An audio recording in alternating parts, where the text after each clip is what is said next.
మీ నియోజకవర్గం మాజీ ఎమ్మెల్యే పెద్ది సురేష్ ఇప్పుడు లేరు కదా, ఎట్లా అనిపిస్తుంది? సుదర్శన్ అన్న లేడు అనే విషయాన్నే జీర్ణించుకోలేకుండా పోతున్నాం మేము.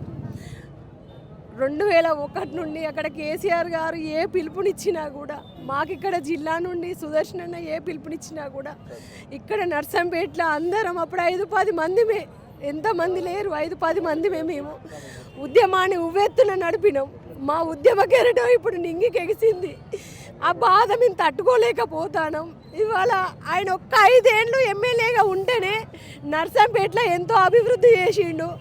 జిల్లాకు కేసీఆర్ గారిని మెప్పించి జిల్లాలో ఉండాల్సిన ఎంజిఎం అంటే హాస్పిటల్, మెడికల్ హాస్పిటల్ ఇక్కడ నర్సంపేటలో ఉండాలని తనను మెప్పించి, ఆయన దత్తపుత్రునిగా, కేసీఆర్ గారు దత్తపుత్రునిగా మెప్పించి తెచ్చిండు.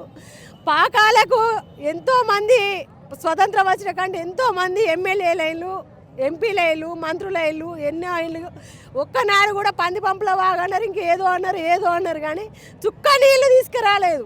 కానీ సుదర్శన్ అన్న ఒక్క 5 ఏళ్ల కాలంలో నా ప్రాంత రైతులు ఎక్కడ దగా పడద్దు, ఎక్కడ మోసపోవద్దు, వాళ్ళు 2 పంటలు తీసుకోవాలి, మంచిగా కడుపు నిండా అన్నం తినాలి.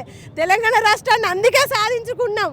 వాళ్ళకు న్యాయం చేస్తేనే ఇది న్యాయం జరుగుతుంది అని కేసీఆర్ గారిని మెప్పించి పాకాల చెర్లకు ఎక్కడ దేవాదుల నుండి ఇక్కడ మన రామప్ప నుండి ఇక్కడ వరకు పైప్ లైన్, అక్కడ ఉన్న రైతులందరూ కూడా మెప్పించి పైప్ లైన్ సిస్టమ్ తీసుకొచ్చి పాకాల చెర్ల నీళ్ళు పోసేటట్టు చేసిన వ్యక్తి సుధన్న. ఏది ఏమైనా ఆయన చేసిన పనులలో బ్రతికుంటాడు, ఇక్కడ కూడా తిరుగుతాడు.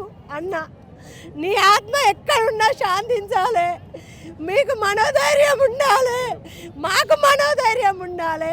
మీరు పెట్టిన మొక్కలు వాళ్ళ శిష్యులుగా ఉన్నాం మేము, అప్పుడు 5-10 మంది శిష్యులుగా ఉన్నాం. ఈ రోజు వరకు కూడా కేసీఆర్ గారి మాట కావచ్చు, అధిష్టాన మాట కావచ్చు, సుదర్శన మాట కావచ్చు, ఒక్కరోజు కూడా మేము జవదాటలేదు. ఆయనను ఎప్పుడూ కాపాడుకుంటూనే వచ్చినాం. చివరి దశలో మేమేం చేయలేకపోయినాం. అయినా ఏదేమైనా కూడా ఈ మీడియా ద్వారా కేసీఆర్ సార్, మీరు సుధన్నకి ఎంతో చేసిళ్ళు, హాస్పిటల్ ఉన్నారనగానే చేసిళ్ళు.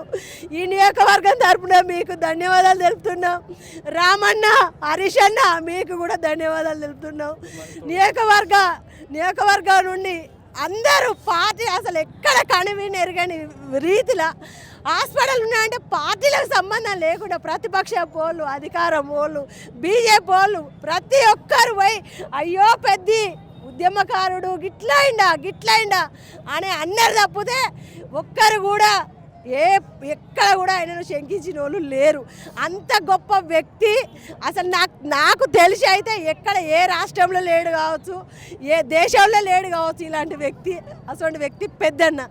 ఏదేమైనా వాళ్ళ కుటుంబానికి దేవుడు. నేను 2014 నుంచి అన్నతోని జర్నీ అండి. ఒక నాయకునిగా కాకుండా ఒక అన్నయ్యగానే తనను యాక్సెప్ట్ చేసిన, తను ఒక సిస్టర్గానే చూసుకుంటూ అన్న మాట జవదాటకుండా ప్రతి ఏ పని ఇస్తే ఆ పని చేసుకుంటూ పోయినామండి. కల్మషం లేని నాయకుడు. చాలా మహిళల పట్ల చాలా గౌరవంగా ఉండేది. మాజీ ఎమ్మెల్యే గారికి మా నియోజకవర్గం నుండి పెద్దన్నకి ఇలా అయిందంటే కేసీఆర్ గారు, హరీష్ అన్న, కేటీఆర్ గారు మొత్తం ఉండి దగ్గరుండి చూసుకున్నందుకు ప్రతి ఒక్కరికి చేతులెత్తి నమస్కరిస్తున్నాను. ఇంతకంటే ఏం ఎక్కువ మాట్లాడలేకపోతున్నాం, సఫర్ అవుతున్నాం బాగా. సరే అక్క గారు, మీ అప్పుడు ఉద్యోగం టైంలో పెద్ది సురేష్ రెడ్డి ఎట్లా ఉంటాడు? తర్వాత తెలంగాణ వచ్చిన తర్వాత, అధికారం వచ్చిన తర్వాత ఏమైనా ఇట్లా అంటే బిహేవియర్ ఏమైనా చేంజ్ అయినా, లేకుంటే ఎట్లా ఉండాలి, గుణం ఎట్లా ఉండాలి? తన వ్యక్తిత్వమే ఒక వామపక్ష భావజాలంతో ఉవ్వెత్తున ఉద్యమం లేపిన క్యారెక్టరు పెద్ది సుధన్నది. అలాంటి భావజాలంతో ఎప్పుడైతే తెలంగాణ రాష్ట్రంలో తొలిసారిగా టీఆర్ఎస్ అధికారంలోకి వచ్చిందో, మా నియోజకవర్గ ప్రాంతంలో ఉన్న బడుగు బలహీన వర్గాలు, అన్ని రకాల ట్రేడ్ యూనియన్స్లో పనిచేసే వాళ్ళందరినీ సంఘటితం చేసి దాంట్లో మమ్మల్ని మరీ హక్కున చేర్చుకొని చిన్న ఉద్యోగులకు వాళ్ళ హక్కులు సాధించుకోవడంలో కావచ్చు, వాళ్ళ జీతభత్యాల కోసం కావచ్చు ఈ ప్రభుత్వం కట్టుబడి ఉంది. దానికోసం కృషి చేయాలి, పనిచేయాలని మమ్మల్ని అందరినీ మార్చి ఏకతాటి మీద తీసుకొచ్చి తన సహచరులుగా మాతో పనిచేయించిండ్రు.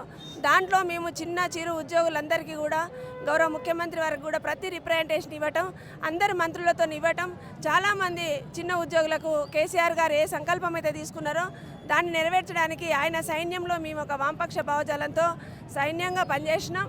ఆయన పేరు నిలబెట్టినాం. ఈరోజు పెద్ది సుదర్శన్ రెడ్డి గారు గతంలో గెలిచాడంటే కూడా ఆయన అభిమానులు ప్రాణాలు ఇచ్చేంత అభిమానులు ఉన్నారు.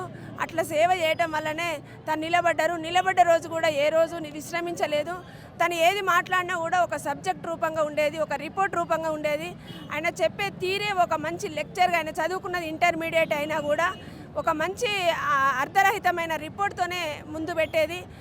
అలా చేయటం వల్లనే కేసీఆర్ గారి దగ్గర కూడా మంచి మాట తెచ్చుకొని మా ప్రాంత అభివృద్ధి కోసం ఎలాంటి అవకాశాలు ఉన్నా, ఎలాంటి నిధులున్నా తీసుకొచ్చి ఈ ప్రాంత అభివృద్ధి కోసం అనేకంగా కృషి చేసిండు. కాబట్టే పెద్ది సుధన్న మరణించిండు అనడం ఎవరు జీర్ణించుకుంటలేరు. మా నియోజకవర్గంలో ఎప్పుడైతే కొమ్మాల దాటి మా కాన్స్టిట్యున్సీ స్టార్ట్ అయిందో అక్కడి నుండి పాదయాత్రగా వేలాది మంది ప్రజలు తరలి వస్తూ అన్నకు అంతిమ పీడ్కోలు చెప్తా ఉన్నాం. పార్టీ కానీ ప్రభుత్వం కానీ ఆయన ఏ పిలిపించినా వారి వారసులుగా కష్టపడతాం. ఆయన పేరు నిలబెట్టడానికి కూడా పనిచేస్తాం. వారి కుటుంబము ఎల్లవేళలా తోడుంటామని తెలియజేస్తూ, వారి కుటుంబానికి ప్రగాఢ సానుభూతి తెలియజేస్తూ, బీఆర్ఎస్ అధినేతకు అందరికీ పేరు పేరున మా అన్నను కాపాడడానికి చేసిన కృషికి అభినందిస్తున్నాం. పెద్దన్న లాంటి వ్యక్తి కోల్పోవడం మాకు చాలా బాధాకరం. మా లాంటి వాళ్ళని ఎందరినో బయటకు తీసుకొచ్చి పనిచేయించిన వ్యక్తి మా మధ్య లేడు అన్నప్పుడు మాకు ప్రశ్న మిగిలింది. ఈ ప్రశ్ననే మళ్ళీ మేము కూడా పునరాలోచన చేసుకొని అన్న ఆశయాలు సాధించడం కోసం కృషి చేస్తాం.